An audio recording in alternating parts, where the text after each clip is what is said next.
हरि ओम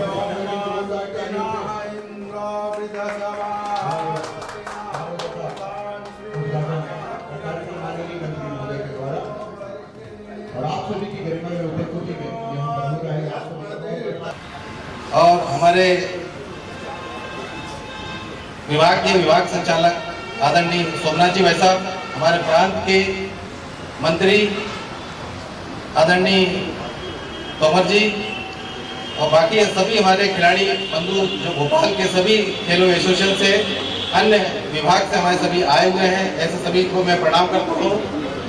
ये बड़ा सौभाग्य हमको प्राप्त हुआ है कि हमारे केंद्र ने अखिल भारतीय स्तर पर क्रीड़ा भारती को सौभाग्य दिया है कि एक जो सम्मान पूरे विश्व में मैं कहूँगा कि ऐसा सम्मान नहीं होता है, वीर जीजा माता सम्मान, शिवाजी को जो आज हम मानते हैं और उनको जो तराशा है उनकी माता ने तराशा है। ऐसे ही क्रीड़ा भारती हमारा संगठन है, वो भी वीर जो माता है और खिलाड़ी अखिल भारतीय स्तर पर, नेशनल स्तर पर या ओलंपिक में जिनने भी अच्छा प्रदर्शन किया उनकी माताओं का सम्मान यहाँ पे 19 जनवरी को यहाँ किया जाएगा। और वो ऐसे खिलाड़ी 8 खिलाड़ी पूरे देश भर से छांटे जाएंगे और वो यहाँ पे 19 जनवरी को करेंगे। उनका सम्मान उनकी माताओं का होगा, उनका परिवार का होगा। और अखिल भारतीय स्तर पर हमारा क्रीड़ा भारती एक क्रीड़ा ज्ञान परीक्षा आयोजन करती है। क्रीड़ा भारती का जो कार्य है कि घर घर तक, जन जन तक खेल का एक वातावरण बने, उसी दृष्टि से क्रीड़ा ज्ञान की परीक्षा हुई थी। उसमें 3 पुरस्कार 19 जनवरी को वो भी दिए जाएंगे, उनके माताओं का और जो उनके जो छात्र हैं उनका सम्मान करेंगे। ऐसे पूरा हमारा 19 तारीख कार्यक्रम है। आज हमारा कार्यक्रम का आदरणीय विश्वास जी भाई साहब के द्वारा एक उद्घाटन हुआ है। तो खेलों से ही स्वस्थ शरीर रहता है, ऐसा हमारा क्रीड़ा भारती का ध्येय भी है।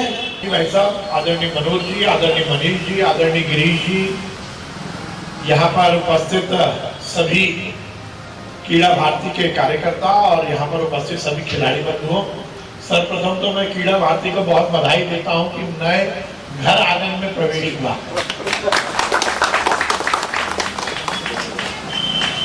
हमारे यहाँ कहा जाता है कि व्यक्ति का जब व्यक्ति के शरीर की यदि हम बात करें और शरीर को सुचारू चलना है तो मस्तिष्क को सुदृढ़ रहना है, स्वस्थ रहना है। पर यदि मस्तिष्क की बात करें, हाथ की बात करें, पैर की बात करें, नेत्र की बात करें, इन सबको यदि सुचारू रूप से संचालन करना है तो उसको सबसे बड़ा अहम स्थान होता है पेट का। कहा जाता है आयुर्वेद का तो मूल सिद्धांत है कि यदि पेट खराब तो सब कुछ खराब और पेट अच्छा तो सब कुछ अच्छा। हर बीमारी की जड़ पेट है, हर बीमारी को ठीक करने का आयुर्वेद का तो आधार ही वही है।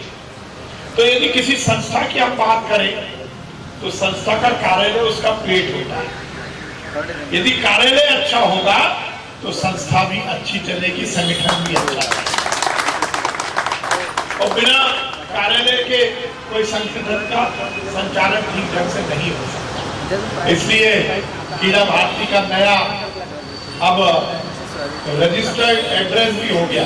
अभी तक तो एड्रेस नहीं था, इधर उधर मामला था, अब खुद का हो गया।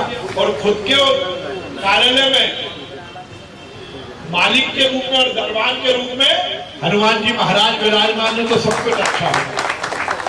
जब हनुमान जी का जब पैर कहीं रख जाता है तो फिर वो स्थिरता की ओर पूरा मामला जम जाता है। तो मैं बहुत बधाई दूंगा, क्रीड़ा भारती का आज नया पता मध्य प्रदेश में और देश में पता लगेगा। मैं इस अवसर पर आप सबको बहुत बधाई देता हूं। खेल, खिलाड़ी और खेल मैदान, ये 3 ऐसे आयाम हैं जिससे सभ्य समाज की स्थापना होती है।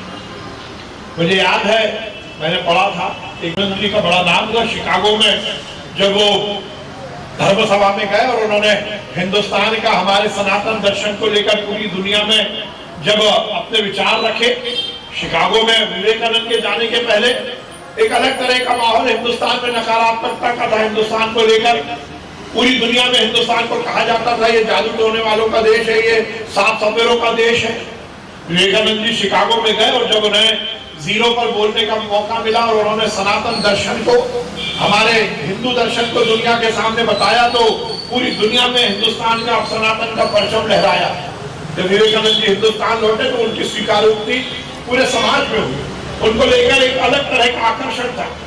हर एक व्यक्ति उनके पास जाता था, उनसे प्रेरणा लेने के लिए प्रेरित रहता था। एक बार वो अपने आश्रम में बैठे थे और युवाओं का, छात्रों का एक समूह विवेकानंद जी के पास गया और उन्होंने उनके चरण स्पर्श करने के बाद विवेकानंद जी से कहा कि हम आपके प्रति कृतज्ञता ज्ञापित करते हैं, हम आपसे प्रेरणा लेना चाहते हैं। आपने पूरी दुनिया में सनातन के दर्शन को फैलाया है, उसका प्रचार किया, उसका प्रसार किया। हम भी आपके बताए मार्ग पर चलना चाहते हैं। हम भी संन्यास लेकर इसी तरह पूरी दुनिया में हिंदुस्तान का नाम रोशन करना चाहते हैं। विवेकानंद मुस्कुराए और उन्होंने कहा नहीं, इसकी जरूरत नहीं है। छात्र हतप्रभ रह गए। युवाओं को लगा कि ये क्या नकारात्मक बात आई। उन्होंने कहा नहीं, तुम ये सब क्यों करना चाहते हो? उन्होंने कहा कि हम देश को बड़ा देश बनाना चाहते हैं, हिंदुस्तान को इस विश्व के मानचित्र पर एक बार पुनः विश्व गुरु के रूप में स्थापित करना चाहते हैं। हम ये शक्तिशाली, वैभवशाली हिंदुस्तान के निर्माण के लिए चाहते हैं कि पूरी दुनिया में हमारा विचार फैले। तुम देश को बड़ा बनाना चाहते हो, एक शक्तिशाली, वैभवशाली हिंदुस्तान बनाना चाहते हो, तो तुम्हें संन्यास लेने की जरूरत नहीं है। सामने वो फुटबॉल का मैदान है, वहां जाओ, अच्छे से खेलो, शरीर भी मजबूत बनाओ और अपना मन और मस्तिष्क भी मजबूत बनाओ। जब तक इस देश का युवा, जब तक इस देश का नागरिक शारीरिक और मानसिक रूप से सुदृढ़ नहीं होगा, तब तक देश का निर्माण नहीं हो सकता। इसलिए खेल, खिलाड़ी और खेल मैदान ये बहुत महत्वपूर्ण आयाम है। इसके बगैर हम सभ्य समाज की स्थापना नहीं कर सकते।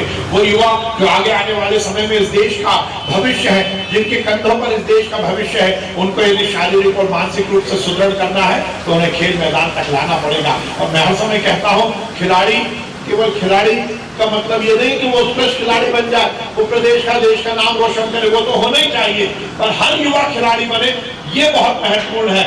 क्योंकि खिलाड़ी बन के जो सबसे महत्वपूर्ण चीज उसके सोच में आती है, वो आती है खिलाड़ी भावना। जब हम प्रतिस्पर्धा में लगते हैं तो सामने वाला खिलाड़ी हमें दुश्मन जैसा दिखता है। यदि क्रिकेट की हम बात करें तो बॉलर जब बॉल फेंकता है तो ये सोचता है कि सामने वाले बैट्समैन के विकेट भी उड़ जाए और उसका चेहरा भी उड़ जाए। पर वही खिलाड़ी जब बाहर, मैदान के बाहर आते तो दोनों गले में हाथ डालकर दोस्ती निभाते।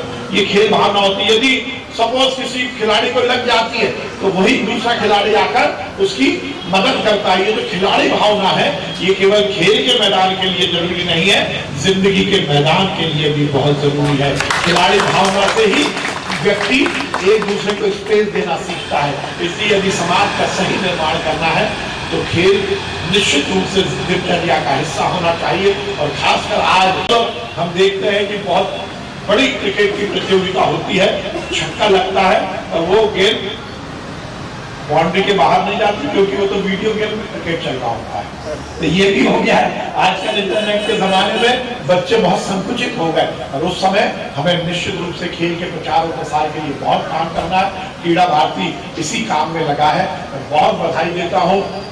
और अब जिस प्रकार से 19 तारीख का मनीष जी ने अभी कार्यक्रम बताया, निश्चित रूप से वो माँ जिन्होंने उन खिलाड़ियों को इस जहां में लाने का काम किया है, उनका सम्मान होगा तो बाकी माओं को भी प्रेरणा मिलेगी। इस तरह के सम्मान के कार्यक्रम केवल सम्मान करने के लिए नहीं होते, बल्कि आगे आने वाली पीढ़ी को प्रेरणा देने के लिए होते हैं। तो निश्चित रूप से ये कार्यक्रम बहुत महत्वपूर्ण है। मैं अपनी ओर से बहुत बधाई देता हूँ। मध्य प्रदेश में हमारी सरकार भी खेल के उन्नयन में लगातार काम कर रही है। देश के यशस्वी प्रधानमंत्री नरेंद्र मोदी जी ने हर क्षेत्र में विकास किया और उसके साथ साथ उन्होंने खेल के और भी विशेष ध्यान दिया।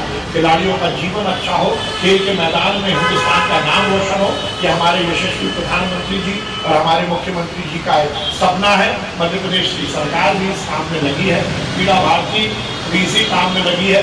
हम सब एक ही सफर के यात्री है। आप भी वही काम में, हम भी वही काम में, हम मिलकर मध्य प्रदेश को खेल के मैदान में आगे बढ़ाएं, यही हम सबका सपना होना चाहिए। एक बार पुनः नए उद्घाटन हुआ है। बहुत प्रसन्नता की बात है कि क्रीड़ा भारती खेल और खिलाड़ी के उन्नयन के लिए लगातार काम कर रही है और अब भोपाल में ये कार्यालय का जब संचालन होगा तो मुझे लगता है कि खेल गतिविधियों में और खिलाड़ियों के उन्नयन में और महत्वपूर्ण काम होंगे।